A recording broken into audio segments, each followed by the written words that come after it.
This is Satya. So ఈ రోజు news updates వచ్చేసి గాయత్రి కేసులో కొత్త ట్విస్ట్లు రోజు రోజుకి పోలీసుల మేడకు చుట్టుకునేలా కనిపిస్తుంది. వివరాల్లోకి వెళ్ళబోయే ముందు ఎవరైతే మన ఛానల్ సబ్స్క్రైబ్ చేసుకోలేదో please subscribe the channel. Don't forget to activate the bell icon. రోజు రోజుకి గాయత్రి కేసు మలుపుల మీద మలుపులు తిరుగుతుంది. మొన్నటి వరకు కూడా గాయత్రికి సపోర్ట్ చేసిన పోలీసుల మేడకి కూడా ఈ కేసు చుట్టుకోబోతుంది.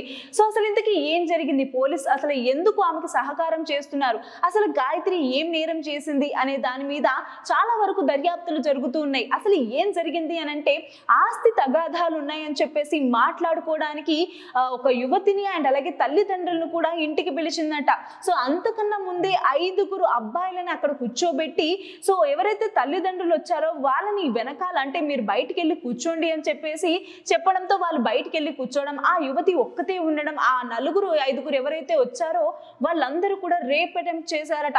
సో మరి చెయ్యడమే కాకుండా ఒక ఆమె అయ్యుండి కూడా బూతులు తిడుతూ అసలు నీకు ఎందుకు ఆస్తి అన్నట్టుగా ఇష్టం వచ్చినట్టుగా మాట్లాడిందంట. సో దాని తర్వాత అసలు ఇలా జరిగిందని చెప్పేసి తల్లిదండ్రులు వెళ్ళి కంప్లైంట్ ఇస్తే ఏ పోలీసు కూడా పట్టించుకోలేదట. సో పైగా తను ఏమి చేయలేదన్నట్టుగా మాటలు మాట్లాడారట.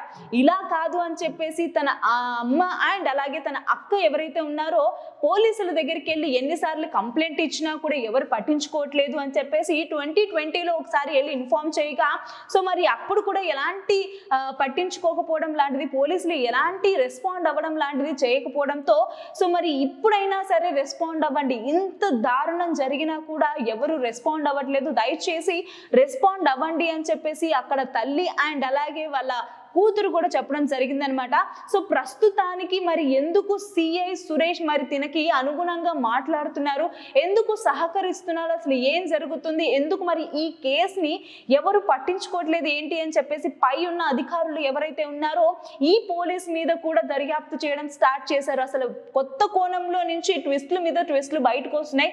దీన్ని బేస్ చేసుకుని త్వరగానే అసలు ఏం జరిగింది ఏంటి అనేది తెలిసిపోతుంది. సో మీరు మాత్రం ఎలాంటి టెన్షన్ పడకండి అని చెప్పేసి పోలీసులు చెప్తున్నారు. మరి ఇంత సంఘటన జరుగుతుంటే గాయత్రి భర్త ఎవరైతే శ్రీకాంత్ ఉన్నారో మరి అలా జరుగుతున్నప్పుడు, అలా బలాత్కారం చేస్తున్నప్పుడు మరి తన భర్త లేడా అని చెప్పేసి మాటలు వచ్చినప్పటికీ కూడా తను ఆ టైంలో ఇంట్లో లేడు, తనకి సంబంధం లేదు అని చెప్పేసి గాయత్రి చెప్పినా కూడా సో మరి పోలీసులు చెప్పొచ్చేది ఏంటి అంటే మరి శ్రీకాంత్ కూడా మాకు కావాలి, తనతో కొన్ని మాటలు మాట్లాడాలి, కొన్ని క్వశ్చన్స్ మేము వెయ్యాలి అన్నప్పుడు కూడా మరి శ్రీకాంత్ బయటికి రాలేదు.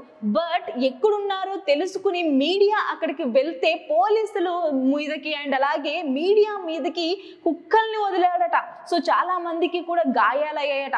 సో ఇంత సీరియస్ కండిషన్ లో ఉంటే మరి ఇలా కుక్కల్ని విడిచిపెట్టడం ఏంటి, ఇలాంటి పనులు చేయడం ఏంటి అని చెప్పేసి పోలీసులు కూడా తన మీద కేసు నమోదు చేసుకుని దర్యాప్తు చేస్తున్నారు. అసలు ఇంతకీ ఏం జరిగింది, నిజంగానే గాయత్రి కేసులో చాలా కోణాలు ఉన్నాయి కాబట్టి మరి ఇంతకీ అసలు గాయత్రి ఎందుకు చేయాలనుకుంటుంది, అసలు దేని ద్వారా ఈ ఇష్యూ అనేది బయటకు వచ్చింది అనే దాని గురించి దర్యాప్తు చేయబోతున్నారు. మరి ముందు తెలియబోతుంది. సో ఇది వాటి అప్డేట్స్, మరిన్ని అప్డేట్స్ కోసం చూస్తూనే ఉండండి our channel. Thanks for watching.